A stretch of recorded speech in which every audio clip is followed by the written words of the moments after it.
dia, meus amores! Sexta-feira, 6/12, mais uma manhã de muita união, muita confraternização. Eu aqui, vocês aí, fazendo tudo, mandando para mim, conversando comigo. Lembrando, tem aquelas pessoas que estão encabuladas, né? Algumas já me explicaram o porquê de não estarem aí no áudio todo o tempo, mas algumas não me explicaram até hoje. Eu estou esperando a explicação.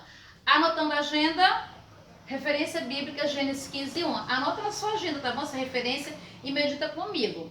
Deus é protetor. O Senhor lhe disse: não tenha medo, eu o protegerei de todo perigo. Palavra do Senhor. Então medita comigo nessa palavra abençoadora. Use a sua Bíblia Sagrada, use a sua Bíblia online, enfim, medite na palavra do Senhor. Eu coloquei aqui na agenda o seguinte, ó, figuras de linguagens. Quando vocês abrirem o livro na página 65 e 69, já vão ter umas figuras de linguagem que nós vimos, quando vimos soneto, né? Aí de Camões, foi dando vários exemplos de figuras de linguagens, que são usadas muito em poesia, usadas em fábulas, em textos, em contextos, aonde quer fazer o algo ficar mais emocionante, mais envolvente, chamar a atenção. Então, tem vários tipos de figuras de linguagem que estão nas páginas 65 e 69, e tem outras que não estão nessas páginas que eu vou trazer para vocês hoje e vou explicar cada uma delas. Depois de toda essa explicação, eu vou pedir que vocês façam o exercício sobre as figuras de linguagens no seu caderno, tá bom? Então preste bem atenção, principalmente nas que não tem no seu livro, para ficar mais fácil de você compreender. Escute, assista o vídeo várias vezes para entender. A primeira: personificação ou prosopopeia. Tia, o que é isso? A figura de linguagem chamada personificação ou prosopopeia, ela atribui características ou ações humanas a seres inanimados ou irracionais. Exemplo: vai dar para seres que não têm vida, ou melhor, para que não são humanos, né? Característica dos humanos. Se eu falar assim, ó, as cigarras ficam cantando. Ah, tia, mas cigarra canta. Ok, mas a formação verbal, cantar, é dos humanos. Então, isso aqui é uma personificação, porque eu estou dando uma qualidade do ser humano para o animal. As formigas trabalham calmamente. Trabalham, o verbo trabalham é mais específico de seres humanos e calmamente também de seres humanos. Então, aqui eu tenho personificação ou prosopopeia. Por que eu coloquei as duas? Porque vocês poderão encontrar em alguns livros, em alguns sites, prosopopeia e alguns personificação. Significam a mesma coisa. Uma figura de linguagem utilizada para atribuir características ou ações humanas a seres inanimados ou irracionais. Entenderam o que é a personificação ou prosopopeia? Essa é a minha figura de linguagem A. Deu para ver? É essa que você vai copiar aqui, ó. Copiou e vai me dar 4 exemplos. 4 exemplos tirados de poesias, de poemas, de canções, de palavras que você conhece. Vai fazer a oração, a frase completinha e vai, quando eu ler, vou ter que entender que é personificação ou prosopopeia, essa sua figura de linguagem que vai estar aí nesse contexto, que você vai pesquisar aí na sua casa, tá bom? A B, olha aqui, metáfora. É muito usado, metáfora é sempre usada em poesias, metáfora é sempre usada em poemas. Diz assim: sentido figurado. Ficou mais simples, né? Metáfora, sentido figurado. Se eu falar assim, ó, figura de linguagem que ocorre quando há o uso de uma palavra no sentido figurado, substituindo outra em virtude de uma relação de semelhança entre elas. Ou seja, é uma comparação subentendida e sem a presença de um elemento comparativo. Eu estou falando que ela é algo, mas não estou usando nenhuma palavrinha para comparar. Eu vou dar um exemplo, tá bom? E vocês vão ver que metáfora é bem fácil de fazer. A vida é um limão. Então, isso é uma metáfora. Porque a vida é um limão? Claro que não. Mas, metaforicamente falando, foi criada a frase: a vida é um limão. Se eu falasse assim: a menina azul é a fada. que pintou o céu. Tem menina azul que pinta céu? Não. Então, isso é uma metáfora. A menina azul é a água marinha de um anel. Por acaso, tem uma menina azul que é uma água marinha? Também não. Então, observando, sempre eu falo tem aí ó, o termozinho Então, metáfora é isso. Palavra no sentido figurado. Aí, depois de você copiar a que eu pedi, personificação ou presopopeia, você vai e copia lá no seu caderninho, metáfora, ok? A letra B. Na letra C, eu já dei o exemplo juntamente aqui, ó, para você entender bem direitinho. O nome da figura é comparação, figura de linguagem, comparação, certo? O que é comparação? É uma figura de linguagem que ocorre quando é estabelecida uma aproximação de dois elementos entre os quais existe uma semelhança, por meio de elemento comparativo explícito, a fim de realçar uma qualidade do primeiro elemento. Aí eu dei aqui o exemplo para vocês, né? Bem colocadinho assim, ó. A vida é azeda como um limão. Então, diferente a metáfora, eu usei a palavra como. Por isso que o nome é comparação. Sempre que você escrever uma frase, uma oração, um período, usando a comparação, você vai usar a palavra como. Também tem outra palavrinha que eu poderia colocar. A vida é azeda qual ao limão. Então, eu posso usar a palavra como, qual, que, do que. Eu falo assim, você é maior do que João. Do que é uma comparação.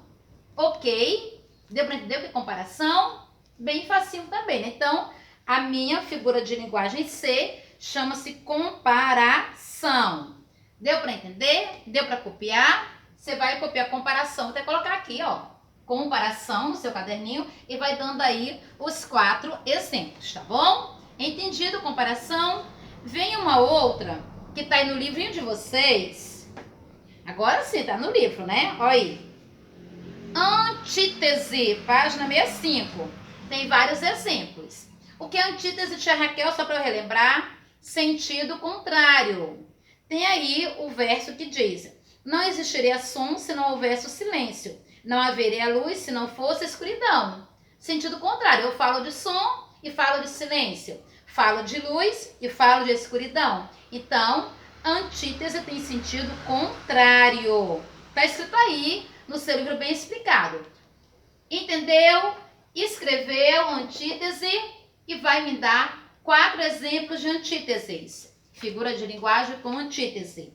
Agora, a letra E, que também está aí no seu livrinho, paradoxo. Tia, o que é paradoxo? Paradoxo são ideias contraditórias.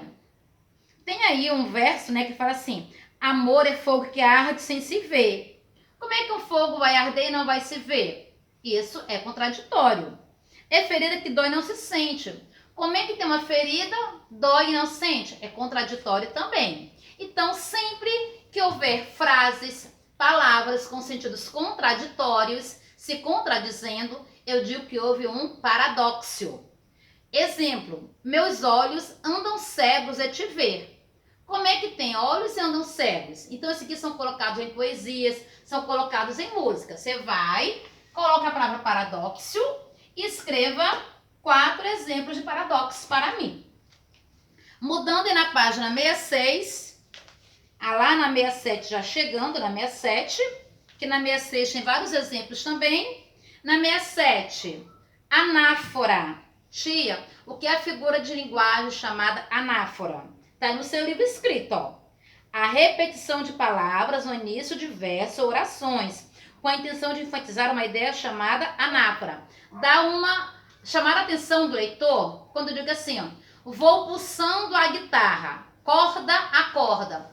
Eu falei a palavra corda 2 vezes, houve uma repetição? Então, sempre que você repete uma palavra em um texto, em um verso, em uma oração, em uma poesia, em um soneto, várias vezes, né? Repetição são várias vezes, vai dizer que o nome dessa figura de linguagem que houve repetições é uma anáfora. Então, você copia no seu caderno também a anáfora e me dá os 4 exemplos de anáfora, tá bom? Na página 69 tem inversão. Inversão é o nosso penúltimo, tá quase acabando, a nossa penúltima figura de linguagem. Tio, que é inversão? Ele fala assim, ó, mudança nos termos da oração. Porque uma oração, meus amores, é feita com o sujeito, o verbo mais o complemento. Só que na inversão, quando eu vou fazer uma frase, um hino, eu posso inverter para dar um sentido mais romântico, mais sentimento. O nosso hino, né, nosso hino nacional, a letra de Duque Estrada fala assim, eu vou até cantar para vocês, tá? Duque a terra mais garrida, teus risonhos, lindos campos têm mais flores. Então aqui houve uma inversão, né? E nessa inversão, que é uma inversão indireta, ele não colocou sujeito, mas é mais complemento. Então, sempre que houver uma inversão, que lá na página 68 tem um exemplo também bem direitinho para vocês, quando fala assim, ó. Suavemente, grande avança, cheia do sol e onda do mar. Aqui está vendo primeiro avançar, que é o verbo intransitivo, e depois está falando do núcleo do sujeito, que é a onda. Então aqui é verbo mais sujeito, então houve uma inversão. Verbo mais sujeito, houve uma inversão. Então, tá aí no seu caderninho, né, copiando tudo. No seu livro tá explicando bem direitinho o que é só ler novamente o retângulo na página 68. Agora eu vou me deter ao último. Só para não perder o ritmo, né, vai lá. Você copia a inversão no teu caderno e me dá 4 exemplos, tá bom? A última figura de linguagem desta manhã chama-se polissemia. Tia, o que é polissemia? É difícil? Talvez seja mais fácil. O que é polissemia? São os múltiplos significados que uma mesma palavra pode apresentar. Aonde? Lembra do dicionário tradicional? Você procura uma palavra, por exemplo, espaço. Aí você encontra o espaço entre a minha casa e a casa do meu irmão. O espaço da cozinha, o espaço estrelar. Então, cada significado que você encontra para uma palavra em um dicionário, eu vou chamar de polissemia. Deu para entender? Se eu falo assim, amarrar, você vai encontrar vários significados. Bloqueio, vários significados. Acabamento, carteira, bicho, corpo. Então, repetindo, o que é polissemia? São os múltiplos significados que uma mesma palavra pode apresentar em um verbete do dicionário. O que é verbete? É a palavra no dicionário. Acepções são os significados. Então, para pesquisar polissemia, você vai precisar de um dicionário. Escolha 4 palavras, coloque os vários significados e me entregue. Lembrando que todas as palavrinhas que eu falei, todas, polissemia, inversão, anáfora, paradoxo, todas que eu falei. Antítese, comparação, metáfora, personificação ou prosopopeia, são as palavrinhas que vocês irão me dar 4 exemplos de cada uma delas. Deu para entender? No seu caderno. É isso que tem para o dia de hoje. 4 exemplos de cada uma das figuras de linguagem. Faça bem grande, na caneta azul ou preta. Manda para mim, que na próxima semana nós temos mais aulas e preparação para as provas, tá bom? Então, bom final de semana. Beijo, tchau.